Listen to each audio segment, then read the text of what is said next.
Regimento Interno do Tribunal de Justiça do Distrito Federal.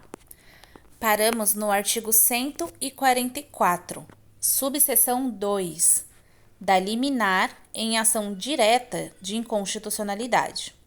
Artigo 144. Salvo no período de feriado forense, a liminar na ação direta será concedida por decisão da maioria absoluta dos membros do Conselho Especial, observado o disposto no artigo 155, após a manifestação, no prazo de 5 dias, dos órgãos ou das autoridades dos quais emanou a lei ou o ato normativo impugnado. Parágrafo 1. O relator, se considerar indispensável, ouvirá o Procurador-Geral do Distrito Federal e o Procurador-Geral de Justiça do Distrito Federal e Territórios no prazo de 3 dias. Parágrafo 2. No julgamento do pedido de liminar, a sustentação oral por 15 minutos será facultada, e não obrigatória, facultada aos representantes judiciais dos requerentes e das autoridades ou dos órgãos responsáveis pela expedição do ato. Parágrafo 3. Será facultada, e não obrigatória, será facultada ainda a manifestação do amicus curiae, eu acho que é assim que pronuncia, amicus curiae, se admitido, e do Procurador-Geral de Justiça do Distrito Federal e Territórios. Parágrafo 4.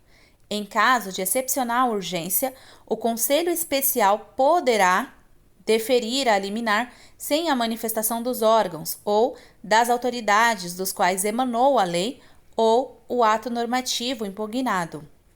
Artigo 145. Concedida a liminar, o Tribunal de Justiça do Distrito Federal e dos Territórios fará publicar no Diário da Justiça eletrônico e no Diário Oficial do Distrito Federal a parte dispositiva da decisão no prazo de 10 dias e solicitará as informações à autoridade da qual tiver emanado o ato, observado no que couber o procedimento estabelecido na subseção 1 deste título, que trata da admissibilidade e do procedimento da ação direta de inconstitucionalidade. Parágrafo 1. A liminar, dotada de eficácia contra todos, será concedida com efeito ex nunc, salvo se o Conselho Especial conceder-lhe eficácia retroativa. Parágrafo 2. A concessão da liminar torna aplicável legislação anterior, caso existente, salvo expressa manifestação em sentido contrário. Artigo 146. Se houver pedido de liminar, o relator, em face da relevância da matéria e de seu especial significado para a ordem social e para a segurança jurídica, poderá, após a prestação das informações no prazo de 10 dias e a manifestação do Procurador-Geral do Distrito Federal e do Procurador-Geral de Justiça do Distrito Federal e Territórios, sucessivamente, no prazo de 5 dias, submeter o processo diretamente ao Conselho Especial, que terá a faculdade de julgar definitivamente a ação. Seção 2. Da ação declaratória de constitucionalidade. Subseção 1. Da admissibilidade e do procedimento da ação declaratória de constitucionalidade. Artigo 147. Podem propor a ação declaratória de constitucionalidade de lei ou de ato normativo distrital. Inciso 1. O governador do Distrito Federal. Inciso 2. A mesa da Câmara Legislativa do Distrito Federal. Inciso 3. O Procurador-Geral de Justiça do Distrito Federal e Territórios. Artigo 148. A petição inicial indicará: inciso 1. O dispositivo da lei ou do ato normativo distrital questionado e os fundamentos jurídicos do pedido. Inciso 2. O pedido com suas especificações. Inciso 3. A existência de controvérsia judicial relevante sobre a aplicação da disposição objeto da ação declaratória. Parágrafo único. A petição inicial será apresentada em 2 vias, acompanhada das cópias da lei ou do ato normativo questionado, dos documentos necessários ao exame do pedido de declaração de constitucionalidade bem como do instrumento de procuração, quando subscrita por advogado. Artigo 149. A petição inicial inepta, a não fundamentada ou a manifestamente improcedente será liminarmente indeferida pelo relator. Contra essa decisão, caberá agravo regimental no prazo de 5 dias. Artigo 150. Proposta a ação declaratória não será admitida desistência. Artigo 151. Não será admitida a intervenção de terceiros no processo de ação declaratória de constitucionalidade. Artigo 152. O Procurador-Geral de Justiça do Distrito Federal e Territórios deverá, e não poderá, deverá, pronunciar-se no prazo de 15 dias. Parágrafo 1. Em caso de notória insuficiência das informações existentes nos autos ou de necessidade de esclarecimento de matéria ou de circunstância de fato, o relator poderá requisitar informações adicionais, designar perito ou comissão de peritos para emitir parecer sobre a questão ou fixar data para, em audiência pública, ouvir depoimentos de pessoas com experiência e autoridade na matéria. Parágrafo 2.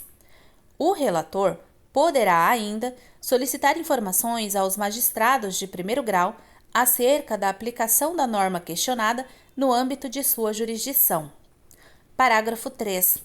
As informações, as perícias e as audiências a que se referem os parágrafos anteriores serão realizadas no prazo de 30 dias, contado da solicitação do relator, que, após, remeterá os autos ao Procurador-Geral de Justiça do Distrito Federal e Territórios para oferta de parecer no prazo de 10 dias. Artigo 153. Vencido o prazo do artigo anterior, o relator lançará o relatório, enviará cópia deste a todos os desembargadores componentes do Conselho Especial e pedirá dia para julgamento. Subseção 2. Da liminar em ação declaratória de constitucionalidade. Artigo 154. O Conselho Especial, por decisão da maioria absoluta dos membros, observado o disposto no artigo seguinte, poderá deferir pedido de liminar na ação declaratória de constitucionalidade, determinando aos juízes a suspensão do julgamento dos processos que envolvam a aplicação de lei ou de ato normativo, objeto da ação, até o julgamento definitivo. Parágrafo único. Concedida a liminar, o Conselho Especial fará publicar no Diário da Justiça Eletrônico e no Diário Oficial do Distrito Federal a parte dispositiva da decisão no prazo de 10 dias e procederá ao julgamento da ação no prazo de 180 dias, sob pena de perda de sua eficácia. Seção 3. Das disposições comuns às seções anteriores. Subseção 1. Da decisão na ação direta de inconstitucionalidade e na ação declaratória de constitucionalidade. Artigo 155. A decisão sobre a constitucionalidade ou a inconstitucionalidade de lei ou ato normativo somente será tomada se presentes na sessão pelo menos 2/3 dos desembargadores componentes do Conselho Especial. Artigo 156. Efetuado o julgamento, proclamar-se-á a constitucionalidade ou a inconstitucionalidade da disposição ou norma impugnada se, em um ou outro sentido, tiver se manifestado pelo menos a maioria absoluta dos desembargadores componentes do Conselho Especial, quer se trate de ação direta de inconstitucionalidade, quer de ação declaratória de constitucionalidade. Parágrafo único. Se não for alcançada a maioria necessária à declaração de constitucionalidade ou de inconstitucionalidade e se o número de desembargadores ausentes puder influir no julgamento, este será suspenso, a fim de se aguardar o comparecimento dos desembargadores ausentes até que se atinja o número necessário para prolatar a decisão em um ou em outro sentido. Artigo 157. Proclamada a constitucionalidade, julgar-se-á improcedente a ação direta ou procedente eventual ação declaratória, e proclamada a inconstitucionalidade, julgar-se-á procedente a ação direta ou improcedente eventual ação declaratória. Artigo 158. Julgada a ação, comunicar-se-á a decisão à autoridade ou ao órgão responsável pela expedição do ato. Artigo 159. A decisão que declara a constitucionalidade ou a inconstitucionalidade de lei ou de ato normativo em ação direta ou em ação declaratória é irrecorrível, ressalvada a imposição de embargos declaratórios e de recurso extraordinário. Atendidos os requisitos específicos, essa decisão não pode, igualmente, ser objeto de ação rescisória. Artigo 160. Ao declarar a inconstitucionalidade de lei ou de ato normativo, tendo em vista razões de segurança jurídica ou de excepcional interesse social, o Conselho Especial poderá, por maioria de 2/3 de seus membros, restringir os efeitos daquela declaração ou decidir que ela só tenha eficácia a partir de seu trânsito em julgado ou de outro momento que venha a ser fixado. Artigo 161. Dentro do prazo de 10 dias, após o trânsito em julgado da decisão, o Conselho Especial fará publicar a parte dispositiva do acórdão no Diário da Justiça Eletrônico e no Diário Oficial do Distrito Federal. Parágrafo único. A declaração de constitucionalidade ou de inconstitucionalidade, inclusive a interpretação conforme a Constituição, e a declaração parcial de inconstitucionalidade sem redução de texto, tem eficácia contra todos os efeitos. Vou ler de novo. Parágrafo único. A declaração de constitucionalidade ou de inconstitucionalidade, inclusive a interpretação conforme a Constituição, e a declaração parcial de inconstitucionalidade sem redução de texto, tem eficácia contra todos e efeito vinculante em relação aos órgãos do Poder Judiciário e à administração pública do Distrito Federal. Artigo 162.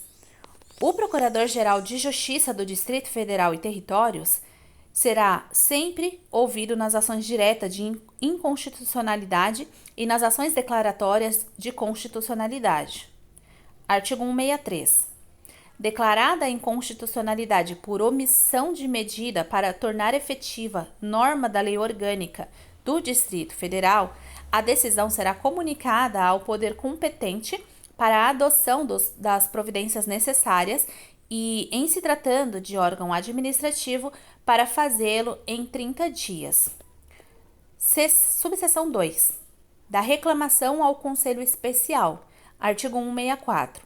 Caberá a reclamação do Procurador-Geral de Justiça ou da parte interessada na causa para garantir a autoridade das decisões do Conselho Especial em ação direta de inconstitucionalidade e em ação declaratória de constitucionalidade. Parágrafo único.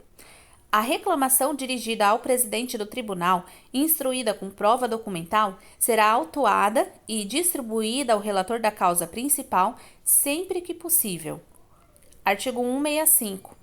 O relator requisitará informações da autoridade a quem for imputada a prática do ato impugnado, que as prestará no prazo de 10 dias. Artigo 166. O relator poderá determinar a suspensão do curso do processo em que se tenha verificado o ato reclamado ou a remessa dos respectivos autos ao tribunal. Artigo 167. Qualquer interessado poderá impugnar o pedido do reclamante. Artigo 168. O Ministério Público, quando não houver formulado a reclamação, terá vista do processo por 5 dias, decorrido o prazo para informações. Artigo 169. Ao julgar procedente a reclamação, o Conselho Especial cessará a decisão exorbitante de seu julgado ou determinará a medida adequada à observância de sua jurisdição. Artigo 170. O presidente do tribunal determinará o imediato cumprimento da decisão, lavrando-se o acórdão posteriormente. Seção 4. Da ação penal originária. Artigo 171. A denúncia nos crimes de ação penal pública e nos crimes de responsabilidade, a queixa nos de ação penal privada e a representação, quando indispensável ao exercício da primeira, serão regidas pelas leis processuais pertinentes. Artigo 172. Distribuído inquérito ou representação que se refira a crime cuja competência para apurar seja originária do tribunal e que verse sobre a prática de crime de ação pública ou de responsabilidade, o relator encaminhará os autos à Procuradoria-Geral de Justiça, que terá o prazo de 15 dias para oferecer denúncia ou para requerer arquivamento. Se o indiciado estiver preso, o prazo será de 5 dias, contados do termo de vista. Parágrafo 1. Se existir pedido de prisão cautelar ou comunicação de prisão em flagrante, tão logo distribuídos os autos, serão conclusos ao relator, que decidirá em 24 horas. Parágrafo 2. O Procurador-Geral de Justiça poderá requerer diligências complementares que, se deferidas pelo relator, interrompem o prazo previsto no caput deste artigo, salvo se o indiciado estiver preso. Parágrafo 3. Se as diligências forem dispensáveis ao oferecimento da denúncia, o relator determinará o relaxamento da prisão do indiciado. Se dispensáveis, o relator determinará que se realizem separadamente depois de oferecida a denúncia, sem prejuízo da prisão e do desenvolvimento regular do processo. Artigo 173. O pedido de arquivamento feito pelo Procurador-Geral de Justiça será deferido pelo relator ou por este submetido à decisão do Conselho Especial. Artigo 174. Se o inquérito versar sobre crime de ação penal pública, condicionada à representação ou de ação penal privada, o relator determinará que seja aguardada a iniciativa do ofendido ou de quem por lei esteja autorizado a representar ou a oferecer queixa-crime. Artigo 175. Ao verificar a decadência, o relator, ouvida a Procuradoria-Geral de Justiça, julgará extinta a punibilidade, determinando o arquivamento dos autos. Artigo 176. Nos processos relativos a crime contra a honra, o relator, antes de receber a queixa, procurará reconciliar as partes, adotando o procedimento previsto no artigo 520 do Código de Processo Penal. Parágrafo único. Se qualquer das partes não comparecer, ter-se-á por prejudicada a tentativa de conciliação. Artigo 177. A decisão do relator que rejeitar a denúncia ou a queixa será submetida ao Conselho Especial. Artigo 178. O relator, antes do recebimento ou da rejeição da denúncia ou da queixa, mandará notificar o acusado por mandado para oferecer resposta escrita no prazo de 15 dias. Parágrafo 1. Com a notificação, será entregue ao acusado cópia da denúncia ou da queixa, do despacho do relator e dos documentos por este indicados. Parágrafo 2. Se desconhecido o paradeiro do acusado, proceder-se-á à respectiva notificação por edital, com o teor resumido da acusação, para que compareça ao tribunal em 5 dias, onde terá vista dos autos pelo prazo de 15 dias, a fim de apresentar a resposta prevista neste artigo. Artigo 179. Se com a resposta forem apresentados novos documentos, a parte contrária será intimada para se manifestar sobre eles no prazo de 5 dias. Parágrafo único. Na ação penal privada, a Procuradoria-Geral de Justiça será ouvida em igual prazo. Artigo 180. Apresentada a resposta e ouvida a Procuradoria-Geral de Justiça em 5 dias, o relator pedirá dia para que o Conselho Especial delibere sobre o recebimento ou a rejeição da denúncia ou da queixa, ou sobre a improcedência da acusação, se a decisão não depender de outras provas. Parágrafo único. No julgamento de que trata este artigo, a sustentação oral será facultada consecutivamente à acusação e à defesa pelo prazo de 15 minutos. Artigo 181. Publicado o acórdão referente ao recebimento da denúncia ou da queixa, o inquérito será autuado como ação penal e distribuído ao mesmo relator ou àquele designado no acórdão. Artigo 182. Recebida a denúncia ou a queixa, o relator designará dia e hora para o interrogatório, citará o acusado ou querelado e intimará o Procurador-Geral de Justiça, o assistente de acusação, se houver, bem como o querelante ou o seu advogado. Parágrafo único. O relator poderá delegar a realização do interrogatório e de quaisquer atos de instrução a magistrado de primeiro grau. Artigo 183. Se o acusado não comparecer sem motivo justificado, o relator nomear-lhe-á defensor. O prazo para a defesa prévia será de 5 dias, contado do interrogatório ou da intimação do defensor dativo. Artigo 184. A instrução obedecerá no que couber ao procedimento ordinário do Código de Processo Penal e ao disposto na Lei 8.038, de 28 de maio de 1990. Parágrafo 1. Concluída a inquirição de testemunhas, serão intimadas a acusação e a defesa para requerer diligências no prazo de 5 dias. Parágrafo 2. Se realizadas as diligências ou se essas não forem requeridas nem determinadas pelo relator, a acusação e a defesa serão intimadas para sucessivamente apresentarem alegações escritas no prazo de 15 dias. Parágrafo 3. Nas ações penais privadas, após as alegações escritas das partes, a Procuradoria-Geral de Justiça será ouvida no prazo de 15 dias. Artigo 185. Após lançar relatório nos autos e remetê-los ao revisor, que pedirá dia para julgamento, a pauta será publicada com 10 dias de antecedência, intimadas a acusação e a defesa. Parágrafo único. Serão distribuídas cópias do relatório aos desembargadores componentes do Conselho Especial. Artigo 186. Na sessão de julgamento, a acusação e a defesa terão sucessivamente, nessa ordem, prazo de 1 hora para sustentação oral, assegurado ao assistente 1/4 do tempo de acusação. Parágrafo único. Encerrados os debates, o tribunal proferirá o julgamento.